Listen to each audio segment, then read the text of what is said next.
Good morning. Welcome to your Sadlier Level D, Unit 7A vocab list. Our first word for this unit is ado, which is a two-part of speech word. It is both a noun and an interjection. That's what INT stands for on the slide. As an interjection, it is a way to say farewell. Like you're saying goodbye to somebody, you can just say adieu as you walk out of the room. The noun form, the thing form of it is a farewell itself. Your synonyms are so long and goodbye. Your antonyms are hello and greeting. There are no other forms of the word. And I gave you two sentences to use as your model. So we've got the noun form of the sentence and the interjection form for our sentence. So we have, please bid me adieu before you leave class today. That's our noun form. And our interjection form, when she waved from the car as it pulled away from the curb, I yelled adieu and waved back. So again, it's a thing you can say, or it is the name of the thing. Our next word is advent. Advent is a noun, and it means an arrival or a coming into place or view. Be really careful with this word. It is not a verb. You cannot advent a thing. Advent is the thing itself. You might think of Christmas season, Advent, the arrival there is Jesus, but Advent can be really the arrival of anything that's happening, like you'll see in the sentence. Your synonym is approach. Your antonyms are departure, going away, and exodus. That was one of your vocab words from Lit A. There are no other forms of the word, so we're very lucky for that right now. And our sentence, I love when pumpkin spice starts showing up in stores because it is the advent of my favorite holiday, Halloween. Our next word is exorbitant. It's a really fun word. It's an adjective, and it means unreasonably high or excessive. Unreasonably high, meaning it is very large or over the top, not in the way you might be thinking. Your synonyms are extreme, inordinate, and overpriced. Your antonyms are inexpensive, affordable, and reasonable. And you have the adverb form, that ly word ending exorbitantly. And the sentence I wrote for this one, the amount of Shakespeare books I have in both my classroom and at my house is totally exorbitant and takes up so much space. It is more excessive than most people would have. But you can also talk about the price of something as being exorbitant, like the price, this is not going to age well, but the price of eggs right now is exorbitant. Our next word is inundate. And inundate is a verb. Don't use this as any other part of speech. And it means to flood or overflow, or it can mean to overwhelm by numbers or size. So you can use inundate when you're actually talking about water that is flooding something, but you can also use inundate just when someone is having so much stuff thrown at them that they're really overwhelmed by the amount of it. They can be inundated at that point. Your synonyms are submerge, deluge, and swamp. There are no antonyms for the word. We do have other forms of this one. We have the other verb endings, your edinges endings, so your different tenses. So you could inundated, inundating, or inundates. You have two noun forms, inundation, and then inundator would be the person or thing that is doing the inundating. In our picture, the doctor is inundated. You can see he's got tons of papers on his desk. He's very overwhelmed by the amount of them. And this sentence might apply to some of you. In order to try and bring up their grades at the end of the semester, students inundated the teacher with many late and missing assignments.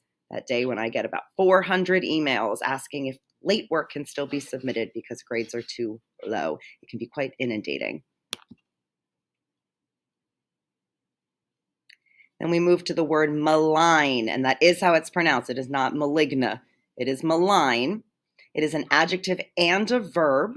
The adjective form is just another word for evil. That's not as common as the verb form, which means to speak evil of or to slander. So you can malign a person by saying terrible, terrible things about them. Your synonyms are defame, vilify, and badmouth. Your adjective synonym is wicked. Your antonyms are praise and commend, and your adjective antonyms are kind and benevolent. The adverb form, ly ending, is malignly, and this one's going to really throw you. The adjective form of malign is malignant. So in that case, you do kind of pronounce the weird GN in the middle of the word. Sentence, I heard you maligning me in the hallway to your friends and saying I was a terrible dancer, which is obviously not true. Stop spreading lies about me. I'm an amazing dancer. I'm not. Don't ask me to dance. Our next word is metropolis. This one's a really, really easy one. Metropolis is a noun, and it just means a large city or the chief city of an area. The synonyms are really silly. Large urban center, just go with it. Your antonyms are hamlet and village, which are just very small locations where people live as opposed to a large city. And sentence, getting around the metropolis was surprisingly easy because the buses and trains were always on time and the maps were understandable. It's definitely not a sentence about Philadelphia. Now we go to my favorite word of the unit, obstreperous. That's how you say it, obstreperous. It's an adjective and it means noisy, unruly, or disorderly, which is something you could use to describe some of your classes, I'm sure. Your synonyms are wild, uncontrolled, and riotous. Your antonyms are quiet, well-behaved, and docile. You have two other forms that have very traditional word endings. So you've got the ly ending on the adverb form obstreperously and the ness noun ending on obstreperousness. And that's a little picture from Calvin and Hobbes. I'll move myself out of the way so you can read it. So he's being very obstreperous. In our sentence, during games of Kahoot or Blooket, the students in the room are often obstreperous, noisy, unruly, and disorderly, and I have to threaten to never let them play again because of how loud and obnoxious they are. True story.